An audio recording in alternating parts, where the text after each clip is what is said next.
दोस्तों, एक बार की बात है। महात्मा बुद्ध एक गांव से होकर गुजर रहे थे। उस गांव में एक तालाब था। महात्मा बुद्ध और उनके सभी शिष्य तालाब के पास आकर रुक गए। तभी वहां पर एक लड़का अपनी मां के साथ पानी भरने आया। उस लड़के की नजर महात्मा बुद्ध पर पड़ी। वो महात्मा बुद्ध को पहले से ही जानता था। वह जानता था कि महात्मा बुद्ध बहुत ज्ञानी है और वो सभी के प्रश्नों का उत्तर देते। वह तुरंत ही महात्मा बुद्ध के पास पहुंचा। उसने महात्मा बुद्ध को प्रणाम किया और कहा, हे बुद्ध, मैं अपने जीवन में कुछ बहुत बड़ा करना चाहता हूं, लेकिन जब भी मैं कुछ करना चाहता हूं तो वो मुझसे संपूर्ण तरह से नहीं हो पाता। मुझे तो कुछ समझ ही नहीं आता कि आखिर में क्या गलती कर रहा हूं। इसलिए मैं आज आपसे यही प्रश्न पूछने आया कि लक्ष्य को पाने के लिए ऐसी कौन सी कठिनाइयां हैं जो हमें पार करनी होगी। महात्मा बुद्ध उस लड़के को देखकर मुस्कुराने लगे और उस लड़के से कहते हैं, जब तक तुम अपने लक्ष्य की ओर कदम नहीं बढ़ाओगे तब तक सफलता से जुड़ा हुआ हर एक प्रश्न, हर एक उत्तर अधूरा है। महात्मा बुद्ध इतना कहकर अपने सभी शिष्यों के साथ वहां से आगे की ओर चल पड़े। वो लड़का भी अपनी मां के साथ वापस अपने घर लौट आया। अगले दिन जब वो लड़का अपनी मां के साथ वापस उस तालाब पर पानी भरने आया तो उसने देखा कि तालाब में जो कमल की केवल कलियां थी, आज वो पूरी तरह से खिल चुकी है और पूरे के पूरे तालाब में केवल कमल के फूल ही नजर आ रहे। उस लड़के की मां को अपनी आंखों पर यकीन नहीं हो रहा था। उस पर उसकी मां कहती है, बेमौसम इतने सारे फूल एक साथ खिलना, ऐसी घटना तो मैंने आज तक नहीं सुनी। ऐसा अवश्य ही महात्मा बुद्ध के यहां पर आने के कारण हुआ है, अर्थात ये उनका ही प्रभाव है। ये सुन वो लड़का सोच में पड़ गया। उसने तुरंत ही तालाब से एक कमल का फूल तोड़ा और मन ही मन ये सोचने लगा, यदि यह महात्मा बुद्ध के प्रभाव के कारण हुआ है तो मुझे अवश्य ही महात्मा बुद्ध से मिलना चाहिए। शायद हो सकता है कि वो मुझे कुछ प्रेरणा देना चाहते हैं। ऐसा सोचते सोचते उस लड़के ने यह भी मन बना लिया कि वह महात्मा बुद्ध से अवश्य मिलेगा। और साथ ही उसके मन में महात्मा बुद्ध की वो आवाज गूंज रही थी कि जब तक तुम लक्ष्य की ओर कदम ही नहीं बढ़ाओगे तब तक सफलता से जुड़ा हर प्रश्न, हर उत्तर अधूरा है। तभी उस लड़के ने वह कमल का फूल एक छोटे से मटके में रख लिया और उसने मन ही मन यह मन बना लिया कि वह महात्मा बुद्ध से मिलकर रहेगा और उसके मन में जो भी प्रश्न है वह उनसे उनके उत्तर जानकर रहेगा। उस लड़के ने तुरंत ही अपनी मां से कहा, मां, मैं महात्मा बुद्ध से मिलने जा रहा हूं। वो अब तक बहुत आगे नहीं निकले होंगे। यदि मैं जल्दी जल्दी चलूंगा तो एक दिन में उन तक पहुंच ही जाऊंगा और फिर एक दो दिन में मिलकर मैं वापस घर लौट आऊंगा। उसकी मां ने उसे समझाने की कोशिश की, लेकिन वो लड़का नहीं माना। वो तुरंत सफर की ओर निकल पड़ा। वो मार्ग पर तेजी से आगे बढ़ रहा था। जल्दी जल्दी चलते हुए उसने बहुत कम समय में अपना गांव पार कर लिया, लेकिन अब इसी कारण वो थकने भी लगा था और उसकी रफ्तार भी धीमी पड़ रही थी। उस लड़के का जोश भी अब खत्म होता जा रहा था। धीरे धीरे चलते चलते वह जंगल के रास्ते आ पहुंचा और जंगल को देखकर उसके मन में एक डर उत्पन्न हुआ। उसने सोचा कि मैंने आज तक कभी जंगल पार नहीं किया है और इस जंगल में तो कई जंगली जानवर भी हैं। यदि मैं रास्ता भटक गया तो मैं महात्मा बुद्ध तक कभी नहीं पहुंच पाऊंगा, और यदि मैं किसी गलत रास्ते पर चला गया तो मुझे कम से कम 2 दिन और लगेंगे महात्मा बुद्ध तक पहुंचने के लिए, और यदि वो मुझसे बहुत आगे निकल गए तो मुझे बाकी रास्ते भी पता नहीं चल पाएंगे और फिर मैं उनसे कभी नहीं मिल पाऊंगा। वो लड़का इसी सोच विचार में पड़ा हुआ था। तभी उसने देखा कि उसी रास्ते से एक घुड़सवार आ रहा था। लड़के ने उस घुड़सवार से कहा, भाई, मुझे जंगल पार करवा दीजिए। मुझे महात्मा बुद्ध से मिलना है। मुझे ये कमल उन्हें देना है। क्या आप मुझे जंगल पार करवा सकते हैं? इस पर सवाल कहता है, बेटा देखो, मैं तुम्हें ले तो नहीं जा सकता, लेकिन मैं तुम्हारी मदद जरूर कर सकता हूं। यदि तुम चाहो तो यह कमल वाला मटका मुझे दे दो, मैं इसे महात्मा बुद्ध तक पहुंचा दूंगा। उस घुड़सवार की यह बात सुनकर वो लड़का एक बार फिर से सोच विचार में पड़ गया और सोचने लगा, यदि मैं पैदल जाऊंगा तो मुझे बहुत समय लग जाएगा और पता नहीं मैं महात्मा बुद्ध तक पहुंच भी पाऊंगा या नहीं। अगर मैं ये कमल वाला मटका घुड़सवार को दे देता हूं तो ये घुड़सवार घोड़े से बहुत जल्दी महात्मा बुद्ध तक पहुंच जाएगा और उन्हें यह कमल जरूर दे देगा। इससे मेरा काम भी आसान हो जाएगा और मेरा काम बहुत जल्द पूरा भी हो जाएगा। काफी कुछ सोच विचार करने के बाद उसने तय किया कि वो ये कमल का फूल उस घुड़सवार को दे देगा। ये सोचकर उस मटके को उस घुड़सवार को थमाने ही वाला था कि तभी उसे याद आया कि इस कमल के पीछे उसका क्या उद्देश्य है, वो किस मकसद से इस कमल को महात्मा बुद्ध के पास ले जा रहा है। तभी उस लड़के के मन में एक और विचार उत्पन्न हुआ, यदि मैं इस कमाल को लेकर महात्मा बुद्ध तक नहीं पहुंचा तो फिर मेरा जो प्रश्न है मैं उनके उत्तर कैसे जान पाऊंगा। और हो सकता है कि मुझे मेरे जीवन में बस ये एक ही मौका मिला है जिसमें मैं महात्मा बुद्ध से मिल सकता हूं और अपने सभी प्रश्नों के उत्तर पा सकता हूं। हो सकता है कि दोबारा मुझे ये अवसर ना मिले, इसलिए मैं ये मटका नहीं दूंगा। मैं इसे स्वयं ही महात्मा बुद्ध तक पहुंच जाऊंगा। काफी कुछ सोच विचार करने के बाद उसने घुड़सवार से कहा, देखिए, ये मटका तो मैं खुद ही उन तक ले जाना चाहता हूं, क्योंकि मेरा उनसे मिलना बहुत जरूरी है।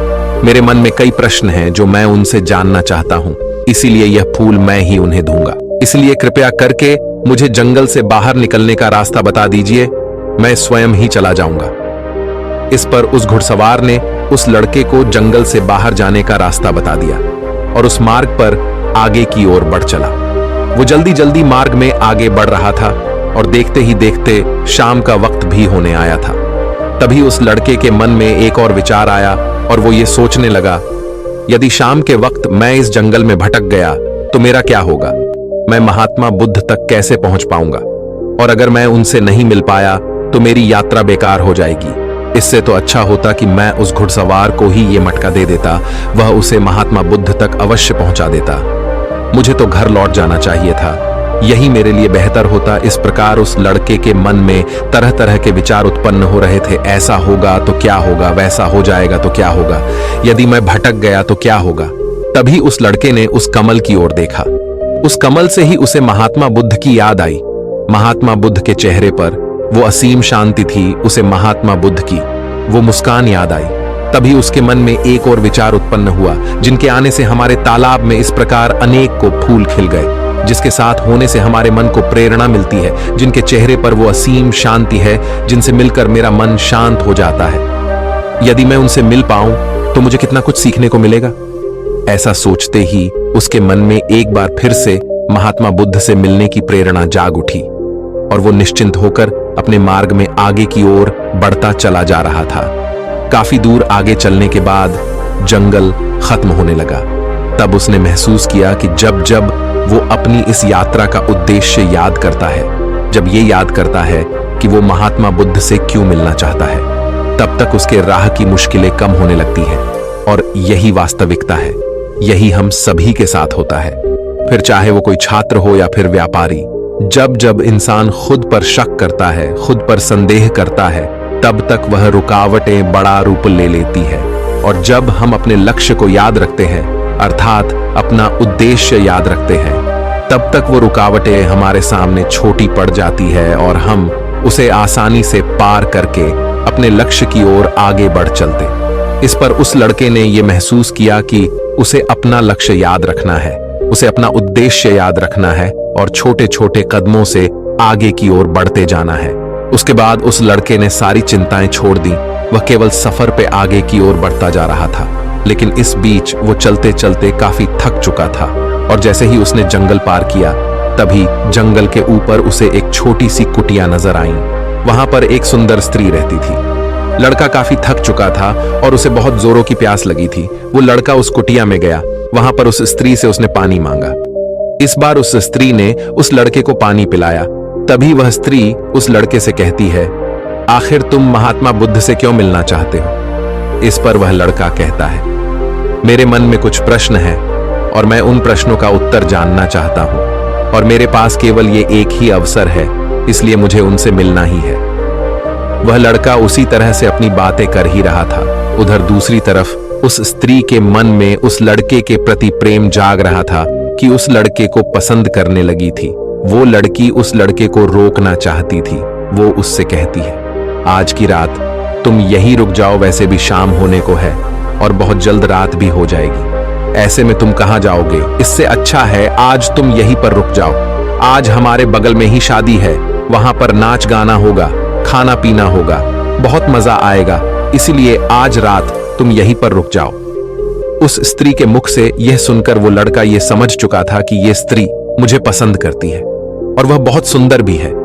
उसकी सुंदरता को निहारते हुए वो लड़का मन ही मन ये सोच रहा था कि यदि मैं इस तरह से दोस्ती कर लूं तो मेरा जीवन तो समझ जाएगा, मुझे जीवन का मजा आ जाएगा और वैसे भी आज रात तक तो मैं महात्मा बुद्ध से मिल भी नहीं पाऊंगा, तो क्यों ना मैं यहीं पर रुक जाऊं। तभी उस लड़के ने जवाब देते हुए कहा, मैं कुछ देर में सोच कर बताता हूं। लड़का इस विषय पर सोच ही रहा था कि तभी उसके मन में एक बार फिर से महात्मा बुद्ध की वो बात याद आ गई और उसे यह एहसास हुआ कि मैं इतनी दूर से यहां पर क्यों आया हूं। उसने मन ही मन खुद से प्रश्न किया, क्या मैं यहां पर इतनी दूर इस लड़की से मित्रता करने आया था? नहीं नहीं, ये मेरी मित्र नहीं बन सकती। क्या भरोसा आज को इसका मन मुझ पर आया है और कल को किसी और पर आ गया तो मैं क्या करूंगा। लड़के ने तुरंत ही उस कमल की ओर देखा, तभी उसे उसका उद्देश्य याद आ गया और उसने तुरंत ही यह निर्णय लिया कि वह आगे की ओर बढ़ेगा। उसने उस लड़की को साफ साफ मना कर दिया और अपने मार्ग की ओर आगे बढ़ चला। जब वो आगे की ओर जा रहा था तभी उसे अपने इस निर्णय पर अफसोस हो रहा था। उसे ऐसा लग रहा था यदि उसे महात्मा बुद्ध ना मिले तो उसके हाथ से ये स्त्री भी चली जाएगी। इस बात का उसे बहुत मलाल था, लेकिन वह धीरे धीरे मार्ग में आगे बढ़ता गया। कुछ दूर आगे जाने के बाद जब उसका मन शांत हुआ तब उसे इस बात का एहसास हुआ कि यदि वह उस स्त्री के पास रुक जाता तो वह अपने उद्देश्य में कभी सफल नहीं हो पाता और उसकी ये यात्रा बेकार हो जाती, उसकी इतनी मेहनत व्यर्थ हो जाती। और तब उसे एक और चीज का एहसास हुआ कि जो भी व्यक्ति या फिर वस्तु हमें अपने उद्देश्य से भटकाने का प्रयास करे, हमें उससे तुरंत ही दूर हो जाना चाहिए। हमें अपना उद्देश्य याद रखना चाहिए कि हमने ये सफर क्यों शुरू किया था और हम अपनी मंजिल पर क्यों पहुंचना चाहते हैं। वो लड़का ये सब सोच विचार कर आगे की ओर बढ़ता जा रहा था।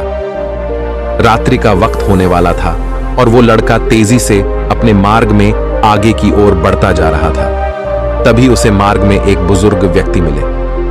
उसने उस बुजुर्ग व्यक्ति से पूछा, बाबा, मैं महात्मा बुद्ध से मिलना चाहता हूं और पिछले गांव में मुझे किसी ने बताया कि वो इसी मार्ग से आगे की ओर बढ़े थे। क्या आप मुझे बता सकते हैं वो किस तरफ गए हैं? इस पर वो बुजुर्ग व्यक्ति उस लड़के से कहते हैं, बेटा, तुमसे कोई गलती हो गई है, तुम्हें कोई गलतफहमी हुई है। यहां से कोई भी आरषि मुनि नहीं गए हैं। हो सकता है कि रास्ते में कोई और मोड़ हो जिस पर तुम्हारा ध्यान ना गया हो। वो आरषि मुनि उसी रास्ते से गए होंगे। ये सुन वो लड़का घबरा गया। अभी कुछ ही घंटों पहले तो मैंने उस बस्ती को पार किया था। यदि मैं वापस गया तो मैं बहुत पीछे हो जाऊंगा और अब तो अंधेरा भी होने को है। मेरे पास ना तो कोई रहने का कोई साधन है और ना ही खाने पीने का। मेरी तो पूरी यात्रा बेकार हो गई। मुझे तो लग रहा था कि मैं महात्मा बुद्ध से अवश्य मिल लूंगा, लेकिन अब लगता है कि यह मुमकिन नहीं है। उनसे नहीं मिल पाऊंगा। इस प्रकार के कई विचार और उस लड़के के मन में उमड़ने लगे।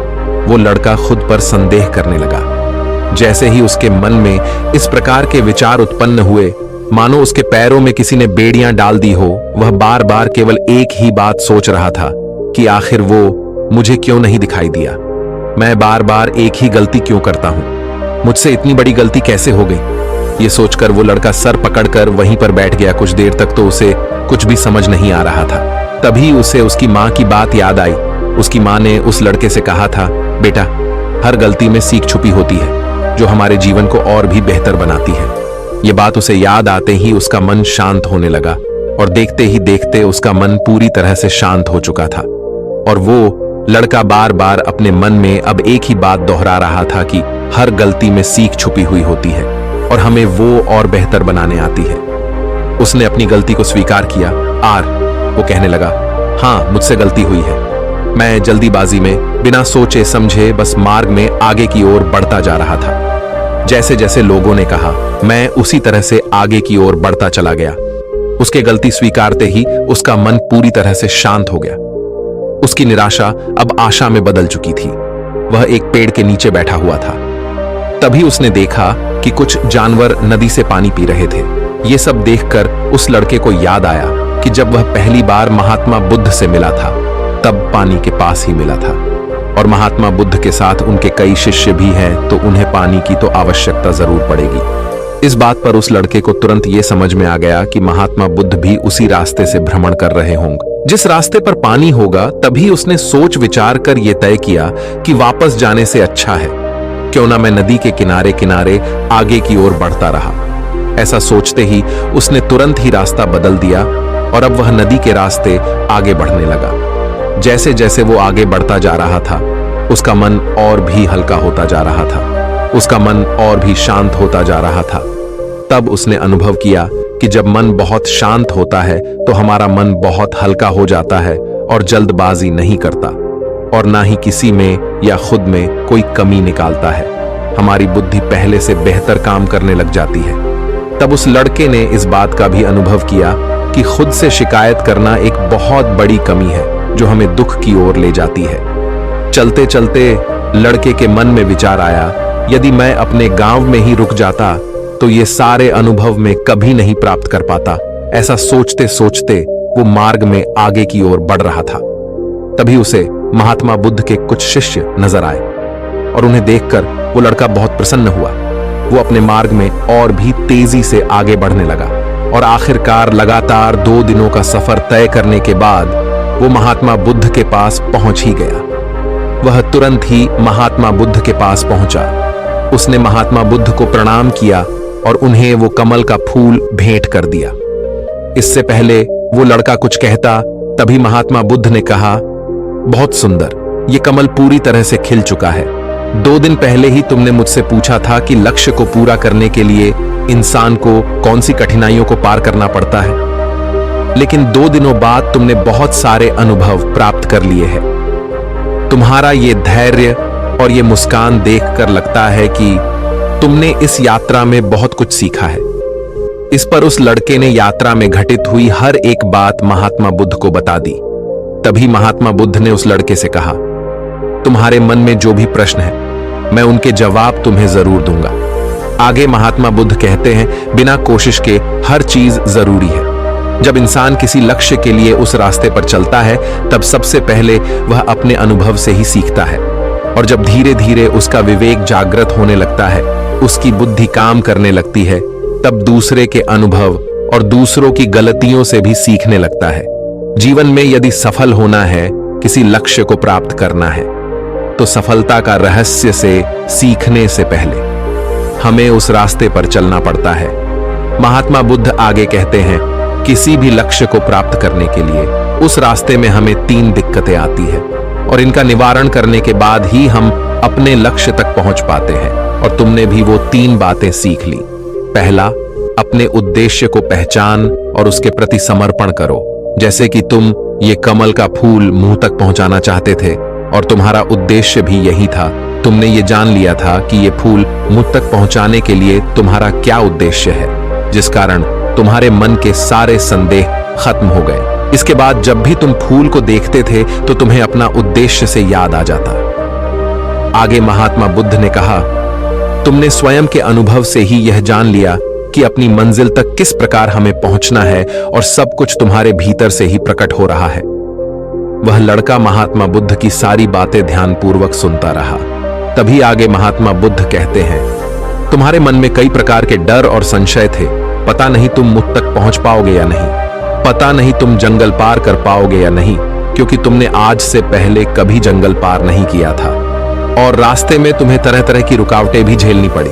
और जब हमारे रास्ते में तरह तरह की रुकावटें उत्पन्न होती है, तब हमारा मन बाधित होने लगता है, हमारा मन भटकने लगता है और हम अपने लक्ष्य से भटक जाते हैं। लेकिन जब हम अपना सारा ध्यान रुकावटों से हटाकर अपने उद्देश्य पर लगाते हैं, तो सारी रुकावटें खुद ब खुद छोटी पड़ने लगती है और हम उन्हें आसानी से पार कर ले जाते हैं। शुरुआत में हर किसी की यही समस्या है कि वह यह नहीं जानता कि आखिर वो सफल क्यों होना चाहता है, क्यों वो कुछ करना चाहता है। इसी कारण उनके सामने परेशानियां भी बहुत ज्यादा होती हैं और वह उन परेशानियों के सामने घुटने टेक देते। लेकिन जैसे जैसे आप आगे बढ़ते हैं, अपने लक्ष्य के प्रति समर्पित हो जाते हैं, तो वैसे वैसे चलते जाना आसान हो जाता है और हम अपने लक्ष्य तक पहुंच ही जाते हैं।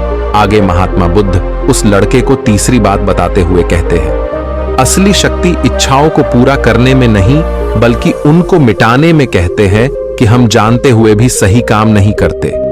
अगर हम अपने उद्देश्य की ओर आगे बढ़ते हुए आकर्षणों को पीछे रुक जाते तो हमारी यात्रा कभी पूरी नहीं हो सकती। इसलिए जैसे इस यात्रा के दौरान तुमने फूल हमेशा अपने साथ रखा, अपने पास रखा, वैसे ही उद्देश्य हमेशा सामने रखना चाहिए। हमारा लक्ष्य हमेशा हमारी आंखों के सामने होना चाहिए। इससे हमें निर्णय लेने में आसानी होती है। अन्यथा हमारे मन का संदेह, हमारी मन की शंका हमें कभी भी सही निर्णय नहीं लेने देती और वह हमें मन की उलझनों में फंसाकर रख देती है। इसलिए संदेह के प्रति सचेत रहे। आगे महात्मा बुद्ध उस लड़के से कहते, बेटा, खुद पर शक करने की आदत से ज्यादा खतरनाक और कुछ भी नहीं है, क्योंकि जितना नुकसान आपके नकारात्मक विचार आपका कर सकते हैं, उतना और कोई नहीं कर सकता। यदि आप खुद पर संदेह करते हैं तो आप अपने प्रयास में विफल ही हो जाओगे, क्योंकि आप अपने प्रयास पूरी ढंग से कर ही नहीं पाओगे। आप उससे बचने का प्रयास करोगे और जब तक हम अपनी गलती नहीं पहचानते तब तक हमें वो बात परेशान करती रहती है, वो हमें कमजोर बनाती रहती है। हमारे मन में केवल एक ही विचार चलते रहते हैं कि आखिर हमसे ये गलती क्यों हुई, मैं इतना नादान, इतना कमजोर कैसे हो सकता हूं, और अगर मैं आज इतना कमजोर हूं, मैं आज उस काबिल नहीं हूं, तो मैं आगे चलकर क्या कर पाऊंगा। तो इसलिए अपने आप को यह याद दिलाओ कि हर गलती में सीख छुपी हुई है और उससे सीखकर ही हमें अनुभव मिलता है और उस अनुभव से ही हम अपने लक्ष्य तक पहुंच पाते हैं। सबसे पहले अपने मन को शांत करो, बुद्धि और विवेक का प्रयोग करो और उद्देश्य की तरफ आगे बढ़ते चलो। सिर्फ इसी तरह से आप किसी भी चुनौती का सामना कर सकते हैं और बड़े से बड़े लक्ष्य को भी आसानी से हासिल कर सकते हैं। इतना कहकर महात्मा बुद्ध शांत हो गए और उस लड़के को भी महात्मा बुद्ध की सारी बातें अच्छी तरह समझ में आ चुकी थी। उसे महात्मा बुद्ध को प्रणाम किया और पूरी रात वह उन्हीं के साथ रहा। अगली सुबह वह अपने घर की ओर लौट आए। तो दोस्तों, आपने आज के इस वीडियो से क्या सीखा वह मुझे आप कमेंट में बता सकते हैं। इसी के साथ मैं उम्मीद है कि आपको आज की वीडियो पसंद आई होगी। तो इस वीडियो को उस इंसान को शेयर करें जिससे यह कहानी सुनने की जरूरत है और उसी के ठीक बाद चैनल को सब्सक्राइब करें। तो चलिए फिर मिलते हैं ऐसी एक और नई वीडियो में एक नए मैसेज के साथ। तब तक के लिए अपना ख्याल रखें। धन्यवाद।